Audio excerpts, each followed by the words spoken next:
মৰমৰ ছাত্ৰ-ছাত্ৰীসকল তোমালোক সকলোকে আমাৰ এই চেনেলটোলৈ পুনৰবাৰ স্বাগতম জনাইছোঁ। বহুকেইজন ছাত্ৰ-ছাত্ৰীয়ে আগৰ ভিডিঅ' এটাত কমেণ্ট কৰিছিলে যে ওদালগুৰি ডিষ্ট্ৰিক্টৰ ক্লাছ 9ৰ 2024 চনৰ এনুৱেল এক্সামৰ ছ'চিয়েল ছায়েন্সৰ কুৱেশ্যন পেপাৰখনৰ আনচাৰখিনি কৰি দিব লাগে। গতিকে মই চেষ্টা কৰিছোঁ তোমালোকৰ উত্তৰখিনি কৰি দিবলৈ, ভিডিঅ'টি শেষলৈকে চাই থাকা। 1 নম্বৰৰ প্ৰথম কুৱেশ্যনটো আছিল যে প্ৰাচীন কালৰে পৰা ভাৰতবৰ্ষৰ সৈতে যোগাযোগ থকা ইউৰোপীয় দেশ কোনখন? The European country which had relation with India from the ancient period. অপশ্যনবিলাক তোমালোক আৰু কৈ নাথাকোঁ কাৰণ অপশ্যনসমূহ কৈ থাকিলে তোমালোকৰ বহুত সময় লছ হ'ব। গতিকে অপশ্যন নম্বৰ চি হ'ব শুদ্ধ উত্তৰ, গ্ৰীচ দেশ। ঠিক আছে, লগতে তোমালোকে জনাবাচোন আন কোনখন ডিষ্ট্ৰিক্টৰ কুৱেশ্যন পেপাৰৰ উত্তৰৰ ভিডিঅ' তোমালোকক লাগে। আমি চেষ্টা কৰিম সেই ডিষ্ট্ৰিক্টখনৰ কুৱেশ্যন পেপাৰৰ উত্তৰখিনি তোমালোকক কৰি দিবলৈ। 2 নম্বৰত আছিল ভাস্কো দা গামাই কিমান খ্ৰীষ্টাব্দত ভাৰতত উপস্থিত হৈছিল? When did Vasco da Gama arrive in India? শুদ্ধ উত্তৰটি হৈছে অপশ্যন নম্বৰ চি, 1498 খ্ৰীষ্টাব্দত ভাস্কো দা গামাই ভাৰতত উপস্থিত হৈছিলে। 3 নম্বৰ প্ৰশ্নটো আছিল জলপথেৰে পৃথিৱী প্ৰদক্ষিণ কৰিবলৈ সমৰ্থ হোৱা ইংৰাজ নাবিকজন হ'ল? The English sailor able to move round the earth through the sea route was. জলপথেৰে পৃথিৱী প্ৰদক্ষিণ কৰিবলৈ সমৰ্থ হোৱা ইংৰাজ নাবিকজন আছিলে ফ্ৰান্সিছ ড্ৰেক। অপশ্যন বি হ'ব কাৰেক্ট আনচাৰ। এতিয়া চাওঁ আহা আমি 4 নম্বৰ প্ৰশ্নটো। ব্ৰিটিছ সংসদে ভাৰত চৰকাৰ আইন কেতিয়া প্ৰণয়ন কৰিছিল? When did the British Parliament enforce the Government of India Act? British চৰকাৰে ভাৰত চৰকাৰ আইন প্ৰণয়ন কৰিছিলে 1858 চনত। অপশ্যন চি হ'ব শুদ্ধ উত্তৰ। নেক্সট প্ৰশ্নটো আছিল আৰ্য সমাজৰ প্ৰতিষ্ঠাপক আছিল? দ্য ফাউণ্ডাৰ অফ আৰ্য সমাজ ৱাজ। আৰ্য সমাজৰ প্ৰতিষ্ঠাপক কোন আছিল? আৰ্য সমাজৰ প্ৰতিষ্ঠাপক আছিল স্বামী দয়ানন্দ সৰস্বতী। অপশ্যন বি হ'ব শুদ্ধ উত্তৰ। এতিয়া চাওঁ আহা আমি নেক্সট প্ৰশ্নটো 6 নম্বৰ প্ৰশ্নটো আছিল এনেধৰণৰ ভাৰতীয় জাতীয় কংগ্ৰেছৰ জন্ম হৈছিল? The Indian national Congress was established in. ভাৰতীয় জাতীয় কংগ্ৰেছৰ জন্ম হৈছিল 1885 চনত। অপশ্যন নম্বৰ ডি হ'ব এই প্ৰশ্নটোৰ শুদ্ধ উত্তৰ। নেক্সট প্ৰশ্নটো চোৱা ভাৰতীয় সংবাদ পত্ৰৰ ইতিহাসত প্ৰথম বাতৰি কাকতৰ নাম হ'ল? The first news paper published in India was. ভাৰতীয় সংবাদ পত্ৰৰ ইতিহাসত প্ৰথমখন বাতৰি কাকতৰ নাম হৈছে বেংগল গেজেট। অপশ্যন চি হ'ব কাৰেক্ট এনচাৰ।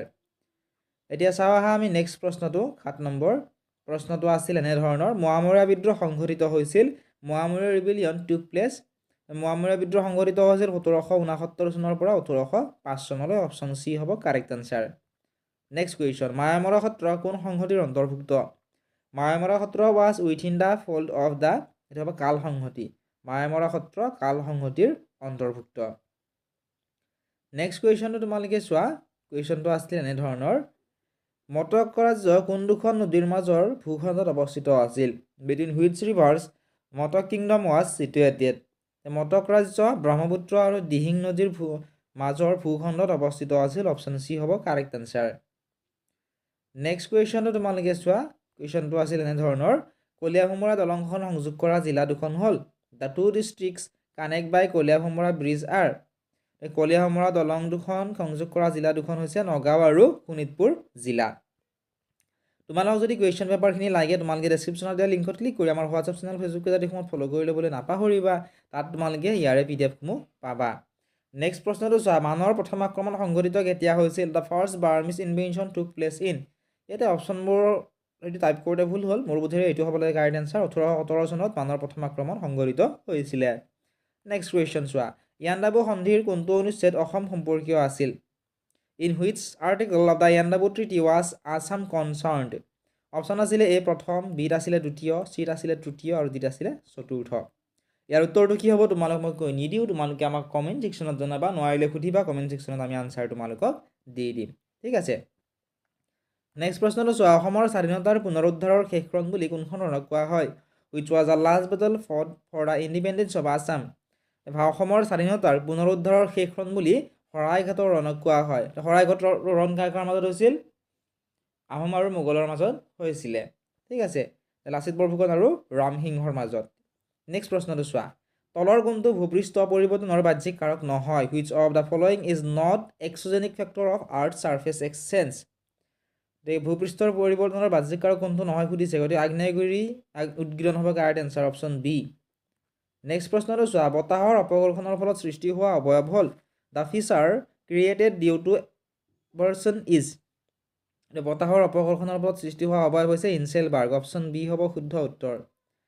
নেক্সট কুৱেশ্যন তোমালোকে চোৱা, কুৱেশ্যনটো আছিল এনেধৰণৰ যে অজন গেছৰ স্তৰটো ক'ত অৱস্থিত where is ozone layer located অজন গেছৰ স্তৰটো অৱস্থিত ষ্ট্ৰেটোস্ফিয়াৰত অপশ্যন বি হ'ব কাৰেক্ট এনসাৰ নেক্সট কুৱেশ্যন চোৱা বতাহৰ গতিবেগৰ এককটো কি বতাহৰ গতিবেগৰ এককটো হৈছে নট অপশ্যন এ হ'ব শুদ্ধ উত্তৰ এতিয়া নেক্সট প্ৰশ্নটো তোমালোকে চোৱা প্ৰশ্নটো আছিলে যে বায়ুমণ্ডলত আয়তন হিচাপে নাইট্ৰজেনৰ পৰিমাণ কিমান the amount of nitrogen in the atmosphere in terms of volume বায়ুমণ্ডলত আয়তন হিচাপে নাইট্ৰজেনৰ পৰিমাণ হৈছে 78.08% কিন্তু কেতিয়াবা তোমালোকে মনত ৰাখিবা অপশ্যনত ডিৰেক্টলি 78% দি থৈ দিয়ে তেতিয়া এইটো শুদ্ধ কিন্তু হ'ব ঠিক আছে মনত ৰাখিবা এতিয়া নেক্সট কুৱেশ্যনটো চোৱা এইটো কুৱেশ্যন বহুতো ছাত্ৰ ছাত্ৰীয়ে অসুবিধা পাব পাৰে ঠিক আছে মনোযোগ দি তোমালোকে চাবা এই কুৱেশ্যনটো ইম্পৰ্টেণ্ট কুৱেশ্যন হয় এনেকুৱা ধৰণৰ কুৱেশ্যন আহিব পাৰে তলৰ তালিকাখন পৰ্যবেক্ষণ কৰি কোন দশকত ভাৰতৰ জনসংখ্যাৰ বৃদ্ধিৰ হাৰ সৰ্বাধিক আছিল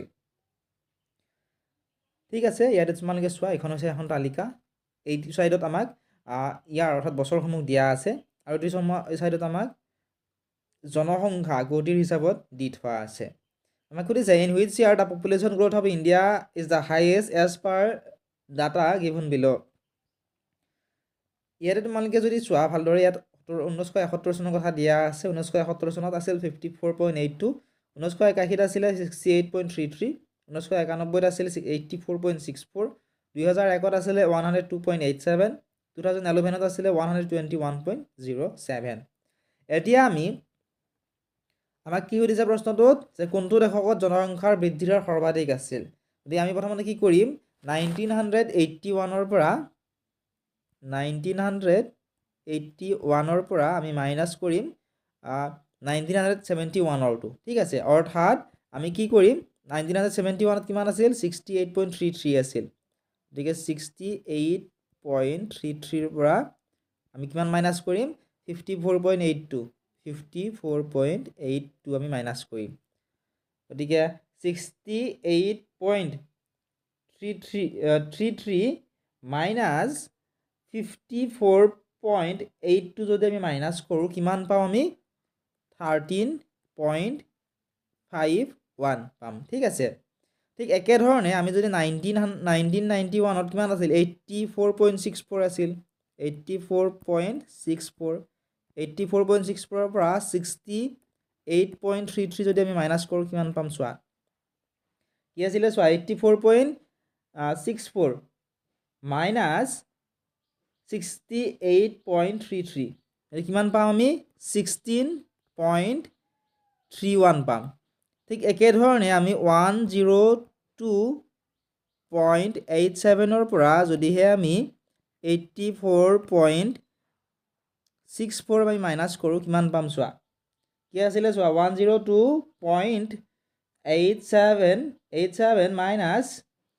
84.64 এইটো যদি আমি মাইনাস কৰোঁ আমি কিমান পাম আমি পাম 18.23 পাম এতিয়া আমি যদি আকৌ 121 পৰা 102 আমি মাইনাস কৰোঁ ঠিক আছে এইটোৰ পৰা ডাঙৰটোৰ পৰা সৰুটো যদি মাইনাস কৰোঁ আমি কিমান পাম মানকে চোৱা কিমান আছে 121.07 মাইনাস 102.87 কিমান পাম আমি পাম 18.2 আমাৰ প্ৰশ্নত কি হৈছিল যে ভাৰতবৰ্ষৰ জনসংখ্যাৰ বৃদ্ধিৰ হাৰ কোন সৰ্বাধিক আছিল নিৰ্ণয় কৰা সৰ্বাধিক কেতিয়া আছিল এইটো আছিল 18.23 অৰ্থাৎ 1991 পৰা 2001 চন ঠিক আছে এইটো হ'ব কাৰেক্ট এনসাৰ অপশ্যন সি যদি তোমালোকে বুজি পাইছা ভিডিঅ লাইক কৰি দিয়াৰ লগতে তোমাৰ বন্ধু বান্ধৱীসকলৰ লগত শ্বেয়াৰ কৰি দিবলৈ নাপাহৰিবা গ্ৰুপ বিত থকা প্ৰশ্নসমূহ তোমালোকে চোৱা ইয়াতে আছিল ভাৰতীয় লোকসেৱাৰ পদবী লাভ কৰা প্ৰথমজন ভাৰতীয় কোন আছিল